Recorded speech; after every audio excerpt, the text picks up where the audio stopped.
Hello, welcome to my YouTube channel the math man. और आज हम लोग एक्सरसाइज 5.2 का जो भी रिमेनिंग क्वेश्चंस है उसे आगे कंप्लीट करेंगे। तो करते हैं स्टार्ट बिना किसी देरी के। तो question number 13, how many 3 digits number are divisible by 7। ये अर्थमेटिक प्रोग्रेशन का एक्सरसाइज 5.2 का question number 13, how many numbers are divisible by 7। ठीक है, तो यहाँ पे ये जो क्वेश्चन है ये एपी के कॉन्सेप्ट में ही क्यों आता है, क्योंकि यहाँ पे मल्टीपल ऑफ 7 की बात हो रही है। मीन्स 7 का डिवाइड ऐसे कितने नंबर्स है 3 डिजिट के जो कि 7 के टेबल में आते हों। तो अब डायरेक्ट अगर किसी से पूछिए कि 7 के टेबल में कौन सा नंबर आता है और वो भी 3 डिजिट का नंबर हो, तो डायरेक्ट ऐसे कहने में थोड़ा से प्रॉब्लम होगी। ठीक है, तो हम लोग क्या करते हैं, सबसे पहला नंबर जो 3 डिजिट का होता है वो होता है आपका 100, और जो लास्ट का 3 डिजिट का नंबर होता है वो होता है आपका 999। तो अब इसी नंबर से हम लोग वो सीरीज़ को फाइंड आउट कर सकते हैं 3 डिजिट की जो कि 7 से डिविजिबल है।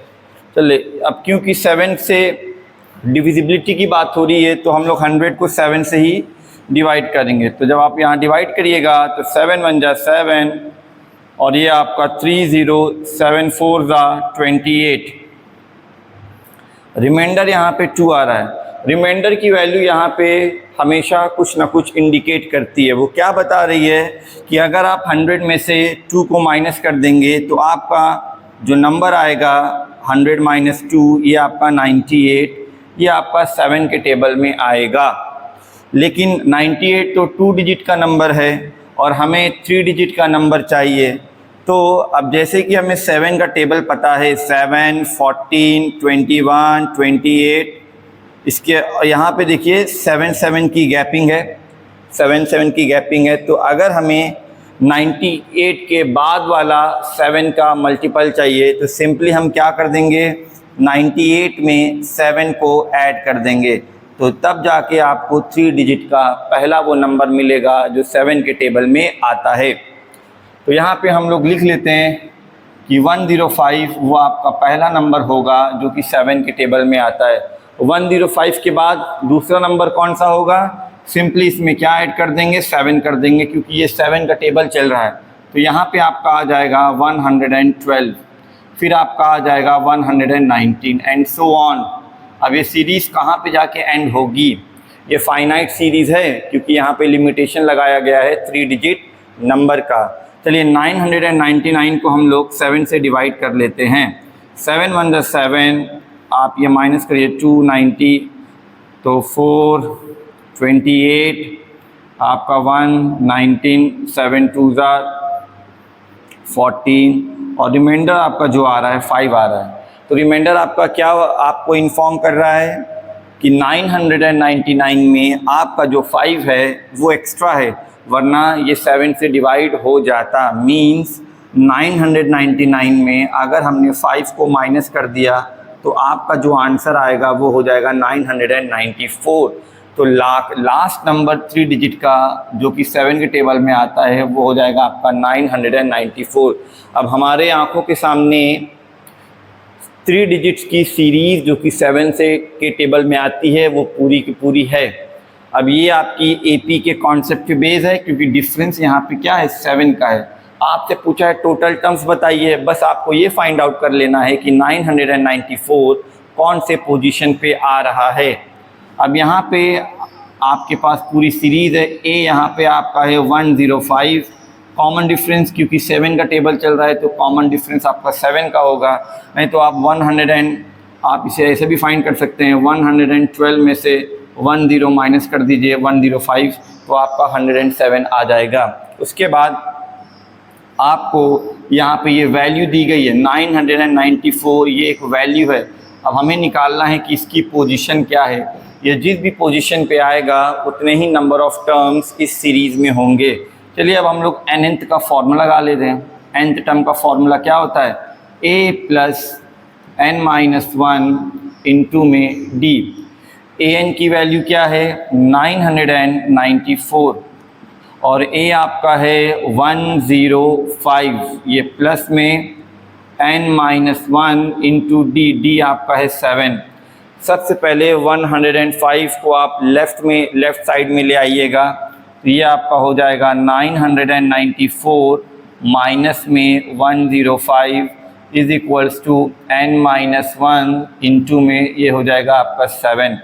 994 में से 105 को क्या कर दीजिए आप माइनस कर दीजिए। चलिए 994 को हमने 105 में से माइनस कर दिया, क्या आंसर आ जाएगा 14 में से 5 गए 9, ये आपका 8 हो जाएगा और ये आपका 8 हो जाएगा 889। यहाँ पे 889 आ गया is equals to n-1 into में कर देंगे 7। अब टर्न आता है 7 को लेफ्ट हैंड साइड ले आने में, ये आपका मल्टीप्लाई में है, इधर आ जाएगा तो ये आपका डिवाइड में आ जाएगा। ठीक है, ये 7 से डिवाइड कर दिया हमने, n-1 7 1 जा 7 1 जा 7, 18 बचा, 18 7 2 जा 14, 4 बचा 7 7 7 जा 7 7 जा 49, तो 127 इज इक्वल्स टू n-1 और जब आप -1 को आप इधर ट्रांसफ़र करेंगे तो आंसर आ जाएगा आपका प्लस में, तो 128। ठीक है, तो इसका मीनिंग क्या है कि 3 डिजिट के नंबर्स जो कि 7 के टेबल में आते हैं वो आपके टोटल कितने हैं 128 हैं। तो फाइनल आंसर लिख दीजिए, तो देयर आर 128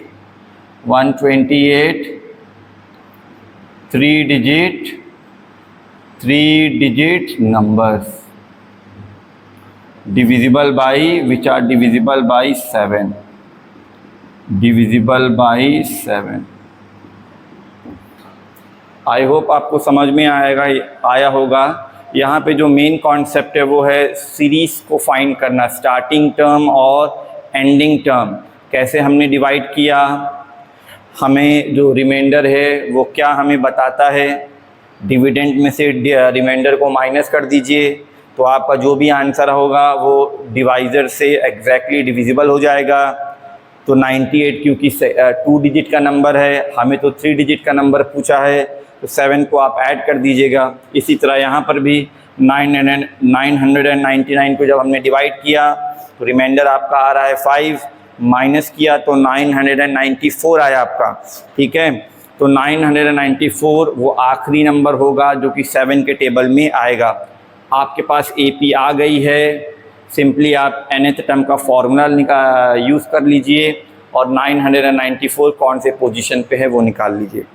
अब सिमिलरली इसी तरह हम लोग क्वेश्चन नंबर 14 पे आते हैं।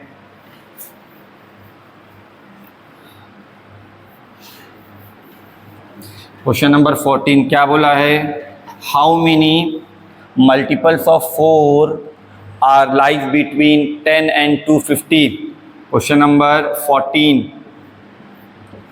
How many multiples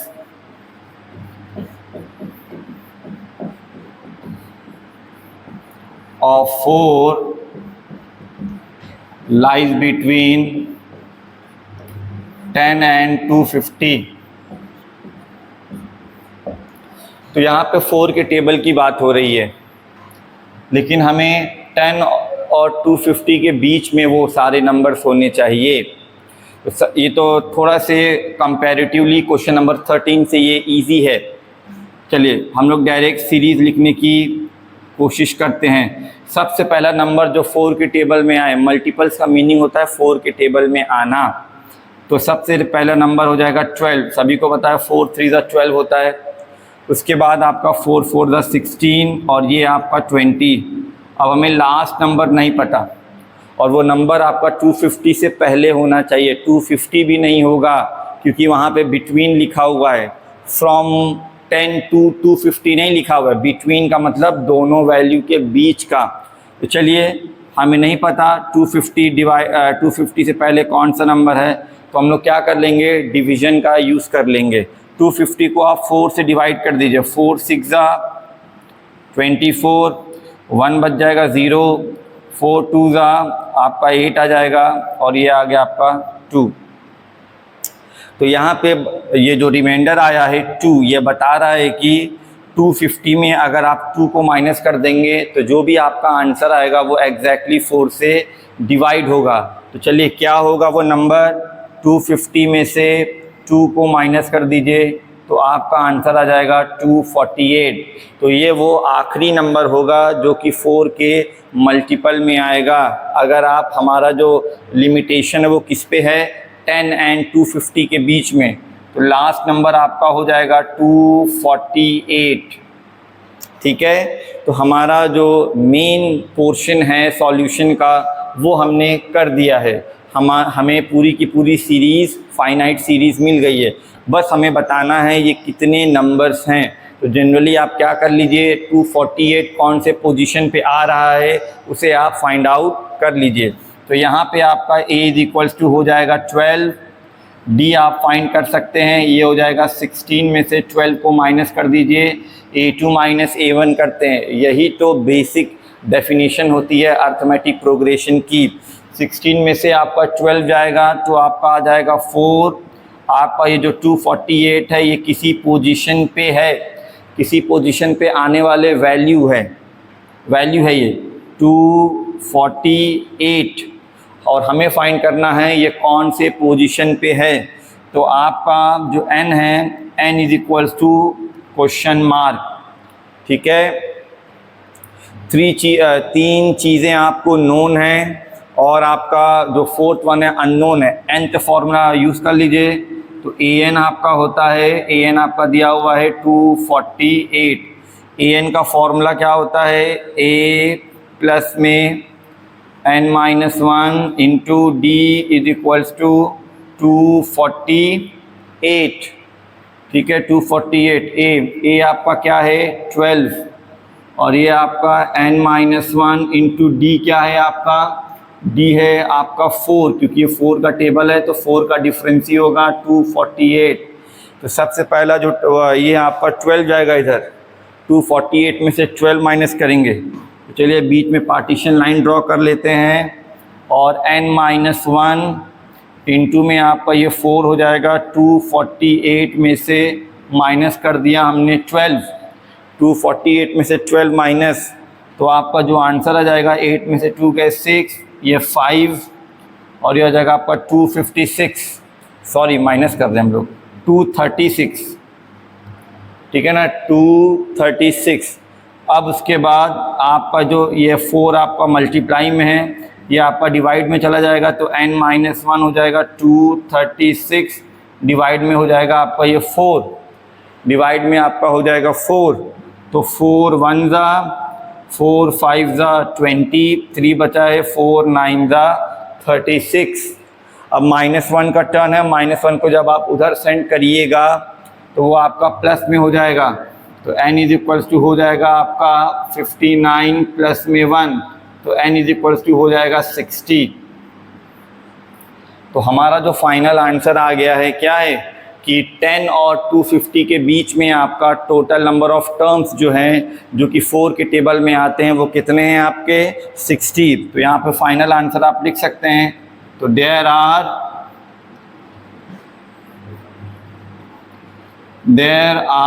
60 terms which are multiple of 4, which are multiples of 4 and lies between 10 and 250। ठीक है, आपको पूरा प्रोसीजर समझ में आ रहा होगा। मेन काम यहाँ पे सिर्फ वही था, लास्ट टर्म को आपको फाइंड करना कि लास्ट टर्म वो कौन सा है जो 250 से जस्ट पहले आता है और 4 से डिवाइड होता है। पहला नंबर में तो प्रॉब्लम नहीं हुई हमें, क्योंकि 4 3 ज़ा 12 होता है। जब हमें सीरीज़ मिल जाएगी तो तुरंत आप an का फॉर्मूला लगा लीजिए और पता कर लीजिए कि 248 आपका कौन से पोजीशन पे आ रहा है। अब हम लोग स्टार्ट करते हैं क्वेश्चन नंबर 15, जो थोड़ा से डिफरेंट है।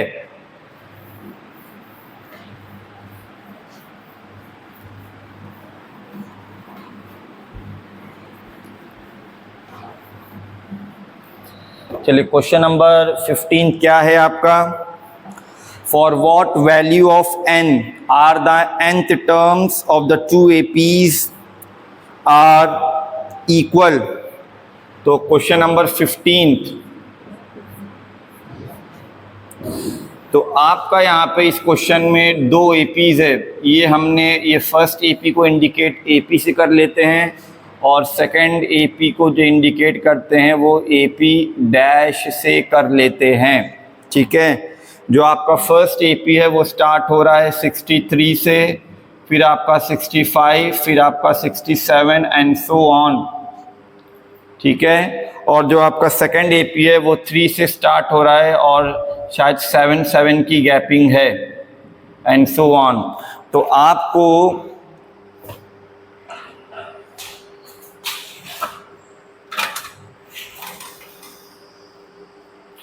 आपको बताना है कि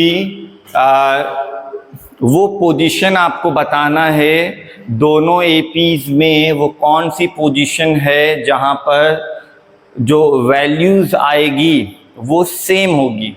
वो कौन सी पोजीशन है दोनों APs में जहां पे जो वैल्यू आएगी वो सेम टू सेम होगी। क्योंकि ये 63 काफ़ी आगे से, ये मान लीजिए इन दोनों APs में एक रेस हो रही है और 63 काफ़ी आगे वाला पॉइंट है, लेकिन इसकी जो जंप है वो बहुत छोटी छोटी जंप है, +2 की गैपिंग है यहाँ पे, है कि नहीं। और जो सेकंड AP ने अपनी रेस स्टार्ट की है वो बहुत पीछे से की है 3 से, लेकिन उसकी जो जंप है वो थोड़ी सी बड़ी है कंपैरेटिव टू या कंपैरिजन टू AP1। तो कभी ना कभी ऐसा मोमेंट आएगा कि जब ये इसे क्या कर लेगा, ओवरटेक कर लेगा, क्योंकि इसकी स्पीड जो है या जंप जो है वो काफ़ी लेंदी है। तो आपको वो पोजीशन बताना है जहाँ पे जो भी दो वैल्यूज़ आएगी वो सेम हो जाएगी।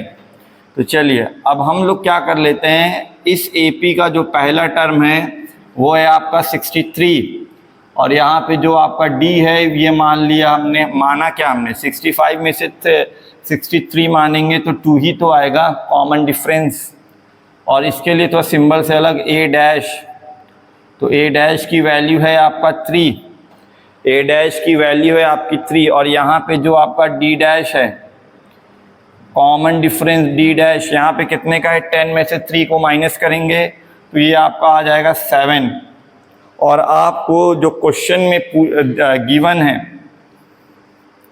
पहले वाले AP का जो nth टर्म है, अब हमें नहीं पता वो पोजीशन कौन सी है, तो जनरली हम लोग अज्यूम करेंगे कि वो nth पोजीशन है। तो फर्स्ट वाले का nth टर्म इक्वल है सेकंड वाले के nth टर्म में। ठीक है ना, यहाँ पे आप n डैश मत करिएगा क्योंकि पोजीशन जो है वो तो सेम वैल्यू वाली है, जो आपकी पोजीशन है वो आपकी सेम है। ठीक है, तो ये हमने कर दिया। अब दोनों तरफ आप क्या कर दीजिए, nth टर्म का फॉर्मूला लगा दीजिए। ये हो जाएगा A plus n-1 into D, और ये आ जाएगा आपका A dash plus n-1 into D dash. Clear है? अब सिंपली आपको क्या करना है, A की वैल्यू रख दीजिए। A है आपका 63, ये प्लस में आपका n-1 इंटू D आप कर लीजिए 2, A डैश आपका है 3 प्लस में n-1 इंटू D डैश है आपका 7।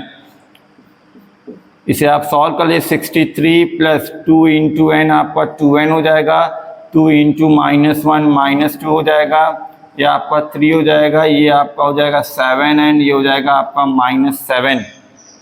63 में से 2 जाएगा तो ये आपका हो जाएगा 61, ये प्लस में 2n, और ये हो जाएगा आपका 7n, ये +3, ये -7, ये हो जाएगा आपका -4। ठीक है, अब हम लोग क्या कर लेते हैं, हमें तो फाइंड आउट करना है n वेरिएबल को, तो सारे नंबर्स को एक तरफ कर लीजिए, -4 को इधर कर लीजिए, +2n को इधर कर लीजिए। तो आपका क्या आ जाएगा, 61 प्लस में ये 4 is equals to 7n। 7n में से 2n को क्या कर देंगे, माइनस कर देंगे। तो ये आपका आ जाएगा 65 इज इक्वल्स टू, ये आ जाएगा आपका 5n। अब 5 आपका डिवाइड में आ जाएगा तो आपका 13 आंसर आ जाएगा। तो n is equals to 65 upon में 5, 5 1 ज़ा 5 आपका 13 ज़ा, तो n बराबर आपका क्या आ गया, 13 आ गया। ठीक, अब यहाँ पर हम लोग क्या कर लेते हैं, वो कंफर्म कर लेते हैं कि आंसर जो हमारा है वो वैलिडेट है कि नहीं। चलिए हम लोग यहाँ पे निकालते हैं आंसर कि क्या ये सच में ऐसा हो रहा है। इसका भी 13 टर्म निकाल लेते हैं और इसका भी हम लोग 13 टर्म निकाल लेते हैं। देखो आंसर को वैलिडेट हम लोग कर रहे हैं, चेक कर रहे हैं आंसर सही है कि नहीं। तो यहाँ पे हो जाएगा a प्लस 12d हो जाएगा, सभी को पता है, एक वैल्यू लेस करके d से मल्टीप्लाई करके ऐड कर देते हैं। तो यहाँ पे a की वैल्यू है 63 और आपका ये 12d यहाँ पे है 2, तो ये हो जाएगा आपका 63 और ये प्लस में आपका 24, ये आ गया आपका 87। तो पहले वाले AP में जो आपका 13th टर्म है वो आपका क्या आ रहा है, 87 आ रहा है। अब हम लोग चलिए सेकेंड AP का भी 13th टर्म फाइंड कर लेते हैं, देखते हैं क्या आंसर सेम आ रहा है। तो ये हो जाएगा आपका a डैश प्लस में हो जाएगा आपका 12d डैश। a डैश आपका क्या है, a डैश है आपका 3 और प्लस में 12 into d dash, d dash आपका क्या है 7, ये हो जाएगा 3, 12 7 ज़ा 84, ये हो जाएगा आपका 87, ये भी आपका 87 है। मतलब हमने जो आंसर निकाला है वो सही है। तो दोनों APs का जो 13th टर्म होगा, 13th पोजीशन पे आने वाली जो वैल्यू है वो सेम हो रही है। देखिए 87 और 87 क्लियर है।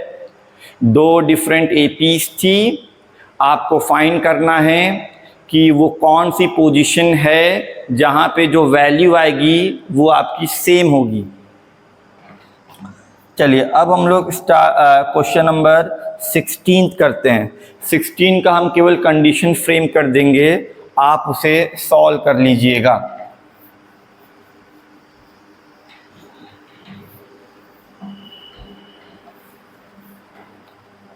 चलिए अब हम लोग आते हैं क्वेश्चन नंबर 16 पे। Determine the AP whose third term is 16 and the seventh term exceeds the fifth term by 12। आपको एक AP फाइंड करनी है जिसका थर्ड टर्म क्या है, जिसका थर्ड टर्म है 16।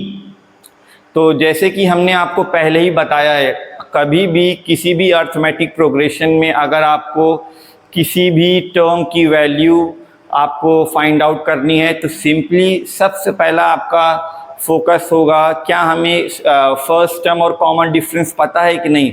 अगर आपको फर्स्ट टर्म और कॉमन डिफरेंस पता है तो आप AP में किसी भी टर्म की वैल्यू को बड़ी ही ईजिली फाइंड आउट कर सकते हैं। तो यहाँ पे आपका थर्ड टर्म बोला है वो है कितना 16, ठीक है।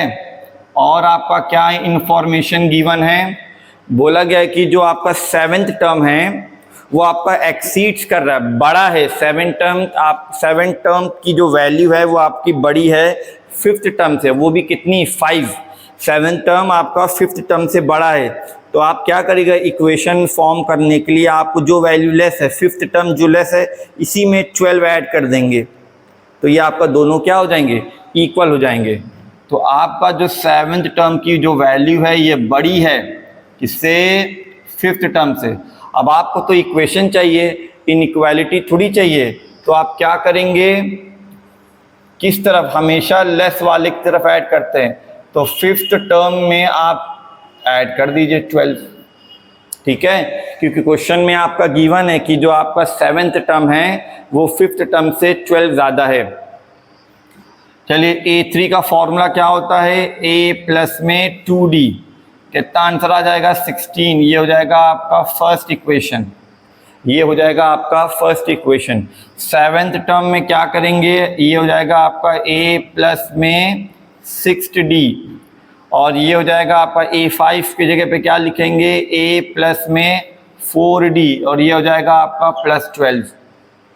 क्लियर। अब यहाँ पे देखिए आप a और a जो हो गया आपका, ये आपका कैंसिल हो गया। इस 4d को आप इधर ले आ सकते हैं, ये हो जाएगा आपका 6d में से 4d को क्या कर दिया, माइनस कर दिया, और ये आपका 12। 6 में से चले गए तो आपका ये हो जाएगा 2d इज इक्वल्स टू आ जाएगा 12, तो d आपका आ जाएगा 6। इसे हम लोग अज्यूम कर लेते हैं इक्वेशन सेकंड। तो आपको सेकंड, ये तो थोड़ा सा इजी हो गया, आपको एलिमिनेशन भी लगाना नहीं पड़ा, क्योंकि सेकंड इक्वेशन में डायरेक्ट ये आपका क्या हो गया, कैंसल आउट हो गया। इसे आप इक्वेशन 1 में पुटअप कर दीजिए कि पुटिंग इन फर्स्ट इक्वेशन, तो क्या हो जाएगा a प्लस 2 इंटू डी की वैल्यू है 6, यहाँ पे रख रहे हैं, इज इक्वल्स टू 16, और ये 6 टू द 12, ये हो जाएगा आपका 16। तो a हो जाएगा आपका 16 में से 12 को माइनस कर दिया, तो a आपका कितना हो जाएगा, आपका ये 4 हो जाएगा। ठीक है, तो हमें इस AP में फर्स्ट टर्म की वैल्यू फाइंड पता कर लिया हमने, और D। अब आप डायरेक्ट आप AP यहाँ पे लिख सकते हैं, हमें AP तो लिखना है। चलिए, पहला टर्म आपका क्या है, पहला टर्म आपका है 4। सेकंड टर्म कैसे लिखेंगे, कॉमन डिफरेंस को ऐड कर दीजिए, तो कॉमन डिफरेंस कितना है, 6 ऐड करिए तो 10 हो जाएगा। थर्ड टर्म कैसे फाइंड आउट करेंगे, फिर से आप d को ऐड कर दीजिए 16। 3 टर्म लिखने के बाद बस हो गई, फिर डॉट डॉट डॉट लगा दीजिए। ठीक है, चलिए अब क्वेश्चन नंबर हम लोग 17 कर लेते हैं, जो कि कंप्लीटली डिफरेंट है और थोड़ा ये इम्पॉर्टेंट भी है।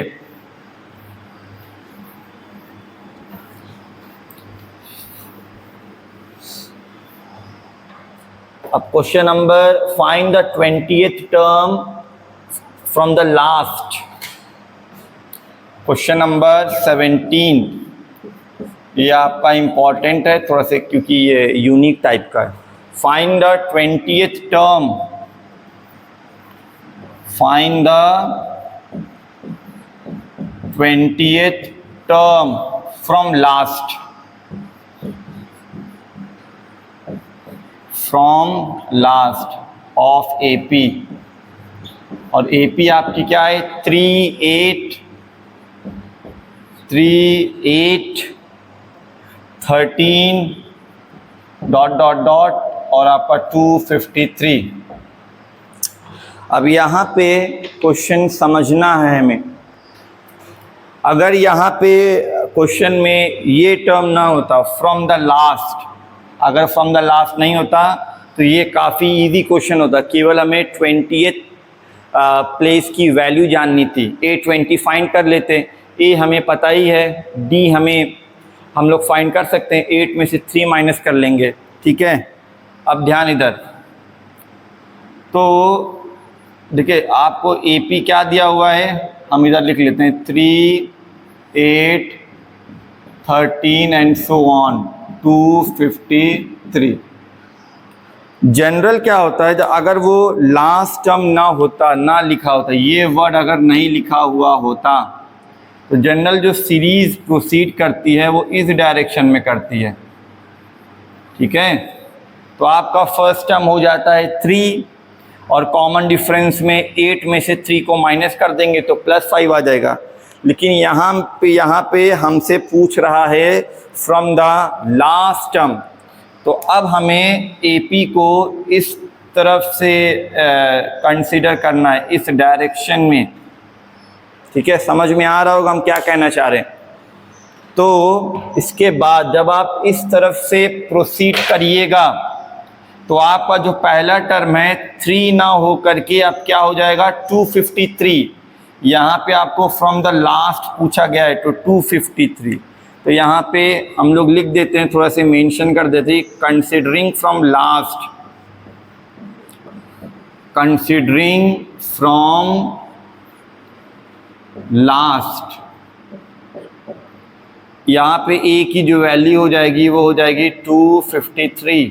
जनरल केस नहीं है यहाँ पे, फ्रॉम द लास्ट, ये एक पेक्यूलियर केस है, पर्टिकुलर केस है, ठीक है। अब डी कैसे निकाल लेंगे? डी जब हम लोग इस डायरेक्शन में प्रोसीड करेंगे, देखिए 8 को हम लोग पहले अप्रोच कर पा रहे हैं, बाद में 3 आ रहा है कि नहीं? तो इस बार हम लोग 3 में से 8 माइनस करेंगे। जनरली क्या करते थे? 8 में से 3 को माइनस करते थे।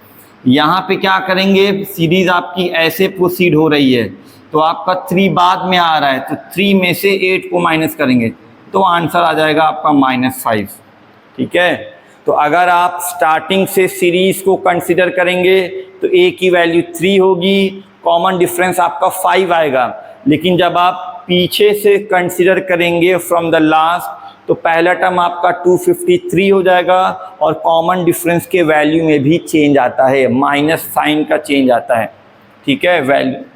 और यहाँ पे पोजीशन तो आपको गिवन है कि 20th पोजीशन में कोई भी चेंज नहीं आता है, पोजीशन आपकी सेम रहती है और आपको A20 फाइंड आउट करना है। समझ में आ गया होगा। अब सिंपली आप A20 का फॉर्मूला लगा दीजिए। A20 हो जाएगा A प्लस 19D। A है आपका 253 और प्लस 19 इंटू D है आपका -5 और ये आपका हो गया 253 और 19 5 ज़ा 95। अब आप माइनस कर लीजिए, 253 में से 95 को माइनस कर दिया, 13 में से 5 गया 8 और यहाँ पे आपका 14 हो जाएगा, 14 में से आपका ये हो जाएगा 5 और ये आपका 1। तो आंसर कितना आ गया आपका? 158, ठीक है। तो जब हम लोग पीछे से स्टार्ट करेंगे तो 20th पोजीशन पे जो वैल्यू आएगी वो आपका 158। ये काफ़ी इम्पॉर्टेंट क्वेश्चन था। अब हम लोग आ जाते हैं क्वेश्चन नंबर 18 पर। क्वेश्चन नंबर 18 पर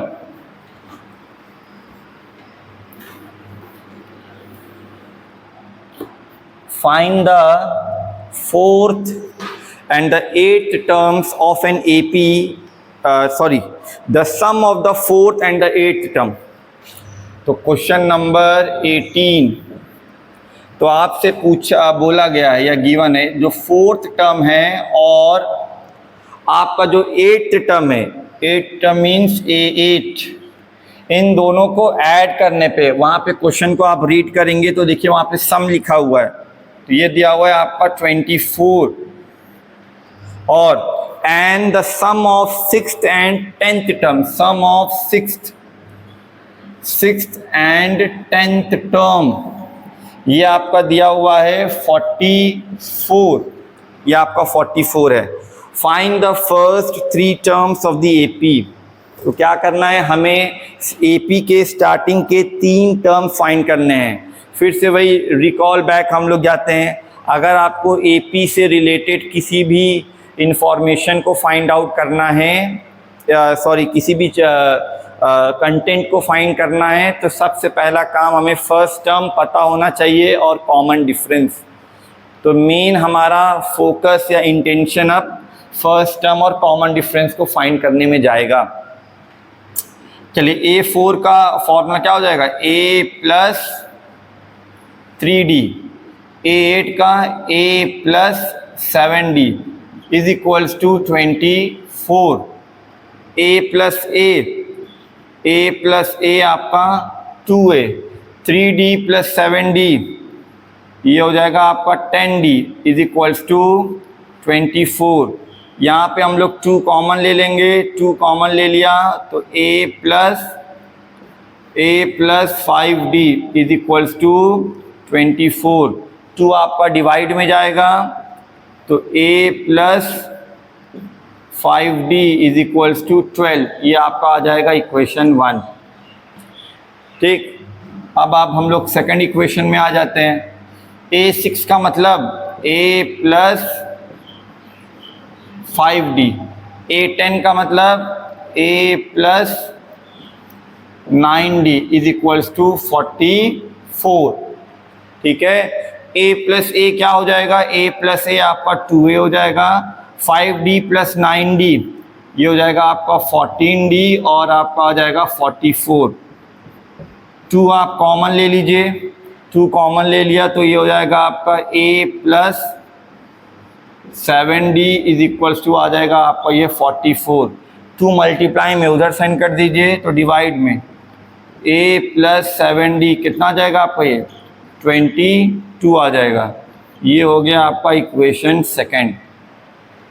ठीक, अब इन दोनों इक्वेशन को हम लोग क्या कर लेंगे, सॉल्व कर लेंगे। कौन से मेथड से, एलिमिनेशन मेथड से। तो A और D हमें मिल जाएगा।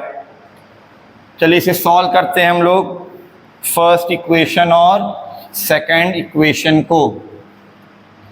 ठीक है, चलिए इसे वन बिलो द अदर लिखते हैं।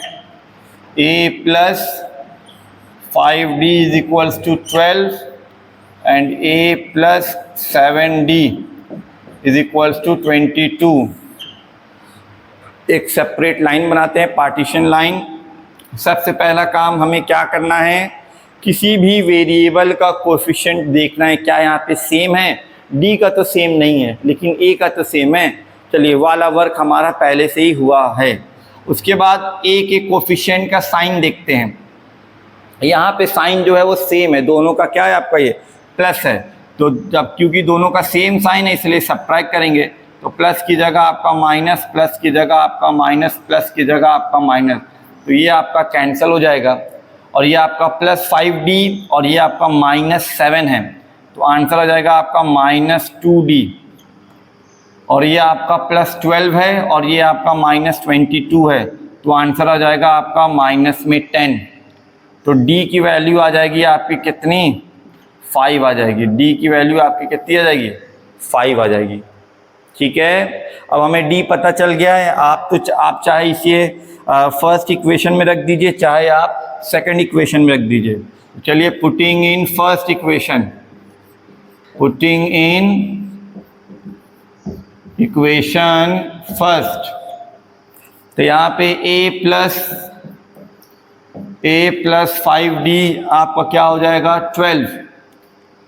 तो A की वैल्यू हमें फाइंड करनी है, तो ये हो जाएगा 5 इंटू D। D आपका हमने क्या निकाला है, 5 निकाला है, तो ये हो गया आपका ये 5 इज इक्वल्स टू 12। तो A plus 25 is equals to 12 और A आपका हो जाएगा डायरेक्ट लिख देंगे नहीं, चलिए माइनस 25, ये हो जाएगा आपका माइनस 13। तो हमारी जो A की वैल्यू आ रही है, फर्स्ट टर्म की जो वैल्यू आ रही है वो है माइनस 13 और हमें स्टार्टिंग के 3 टर्म्स चाहिए। तो A तो हमने फाइंड ही कर दिया है माइनस 13। चलिए सेकेंड टर्म फाइंड कर लेते हैं, क्या होता है A प्लस 1D।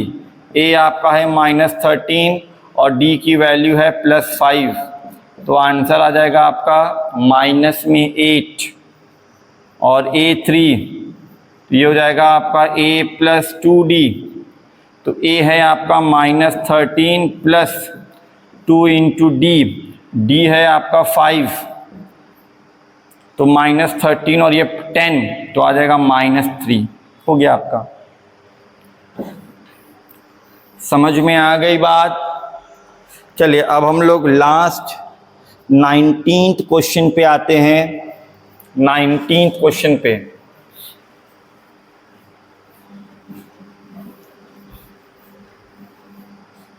क्या गिवन है, Subha Rao started work in 1995 at an annual salary of rupees 5,000। तो सुभा राव ने कोई काम करना स्टार्ट किया है और उसकी ईयरली जो सैलरी है वो है रुपीज़ 5,000। तो स्टार्टिंग हो रही है 5,000 से, तो ये आपकी A की वैल्यू हो गई। And received an increment of rupees 200 each year, और हर साल उसकी जो इंक्रीमेंट हो रही है सैलरी में वो 200 रुपीज़ का है। और यहाँ पे जो कॉमन डिफरेंस है वो आपका +200 है, इंक्रीमेंट हो रहा है, डिक्रीमेंट नहीं हो रहा है, जो माइनस कर देंगे। In which year did his income reach ₹7,000, तो वो कौन सा साल होगा जब उसकी सैलरी 7,000 को पहुंच जाएगी, 7,000 हो जाएगी। तो यहाँ पे जो 7,000 है वो आपकी वैल्यू है, और वो कौन से साल में होगी, कितने साल में, 5 साल के बाद या 10 साल के बाद या 15 साल के बाद। अगर इस हिसाब से सैलरी में इंक्रीमेंट हुआ तो आपको बताना है पोजीशन, वो कौन सा साल है। तो आप ये n बराबर हो जाएगा क्वेश्चन मार्क, यही चीज़ हमें फाइंड आउट करनी है। काफ़ी इजी है, तो चलिए हम लोग डायरेक्ट n तो फॉर्मूला लगा लेते हैं। an बराबर हो जाएगा a प्लस में n-1 इंटू डी। an जो है वो आपका वो हो जाएगा आपका 7,000, a जो है आपका वो है 5,000, और ये प्लस में n जो है आपका n-1 इंटू डी है आपका ये 200। इस 5,000 को आप इधर ले आइए, तो 7,000 में से 5,000 आपका माइनस किया तो ये हो जाएगा n-1 इंटू में आपका ये 200। 7,000 में से 5,000 को माइनस करेंगे तो कितना आएगा आपका ये आ जाएगा 2,000 n-1 इंटू 200। तो ये 200 1 और 200 ये तो हो गया 1 इस 3 के लिए, और ये 0, ठीक है ना। तो 200 10 2000, तो 10 बच गया, n-1 -1 को आप इधर करिए तो n हो गया आपका 11। तो उसकी जो सैलरी 7,000 को रीच आउट करेगी वो 11वें साल में होगी, ठीक है। यहाँ पे फाइनल आंसर लिख दीजिएगा लास्ट में, in the 11th year salary will be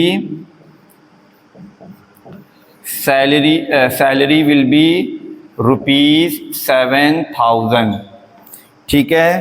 अब हम लोग इस एक्सरसाइज का लास्ट क्वेश्चन कर लेते हैं। इस एक्सरसाइज का लास्ट क्वेश्चन,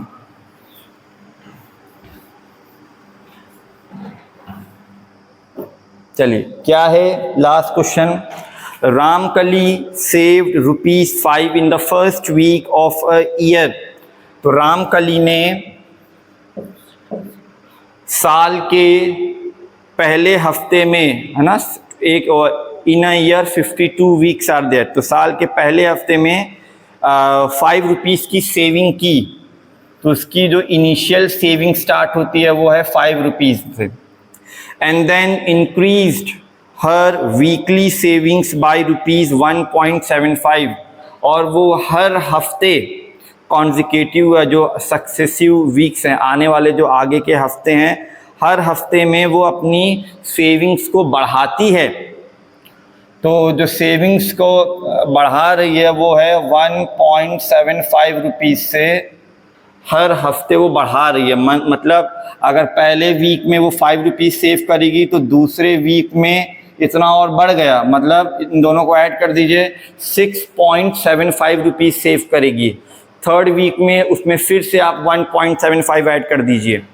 तो फिर पूछा गया है if in the nth week, अब यहाँ पे क्लियरली इंडिकेशन नहीं दिया गया है कि वो कौन सा वीक है। इन द nth वीक अगर उसकी सेविंग ₹20.75 हो जाए, अगर किसी हफ्ते में उसकी जो सेविंग है, वैल्यू है, वो है ₹20.75, तो ये एक वैल्यू है, ठीक है। तो हमने an मान लिया, और आपको फाइंड आउट करना है ये कौन सा वीक है, मतलब आपको पोजीशन फाइंड करना है, ठीक है। 3 चीज़ आपको पता है, 4th चीज़ आपको फाइंड आउट करनी है। ये क्या है, किसी हफ्ते में जो टोटल अमाउंट ऑफ वैल्यू या मनी वो सेव कर रही है। चलिए यहाँ पे फिर से वही nth टर्म का फॉर an कितना दिया हुआ है, 20.75। तो an का फॉर्मूला होता है a plus n-1 into D is equals to 20.75।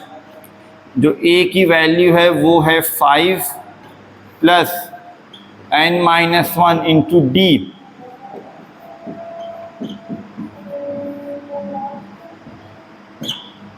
इस 5 को आप उधर ले जाइए, n-1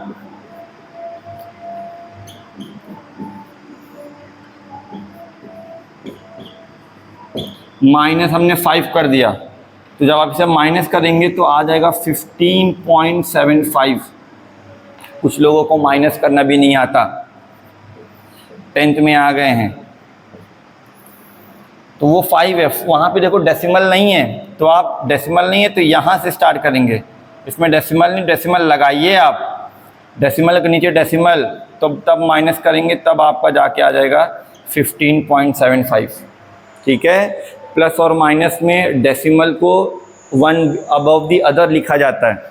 अब इसका टर्न है, यहाँ पे भी 2 नंबर के बाद पॉइंट है, डिवाइड कर दिया, 2 नंबर के बाद कैंसिल आउट कर दिया। अब n-1, तो 1575 को डिवाइड कर दीजिएगा 175 से। ठीक, अब डिवाइड कर लीजिए, 5 3 ज़ा 15, 2 कैरी, 5 5 ज़ा 5 3 ज़ा 15, 5 1 ज़ा 5, 2 कैरी, 5 5 ज़ा 5 7 ज़ा 5 6 ज़ा 30, 1 कैरी, 5 3 ज़ा 7 1 ज़ा 7 9 ज़ा। n-1 कितना आ गया? 9। -1 को आप इधर भेजिए, ये हो गया 9 + 1 = 10। n = कितना आ गया? 10 आ गया। मीन्स वो आपका 10th वीक होगा, जो ठीक है, वो आपका 10वां हफ्ता होगा, जब उसकी सेविंग 20 रुपीज़ 75 पैसे हो जाएगी। यहाँ पे फाइनल आंसर लिख दें, in the 10th week her saving will be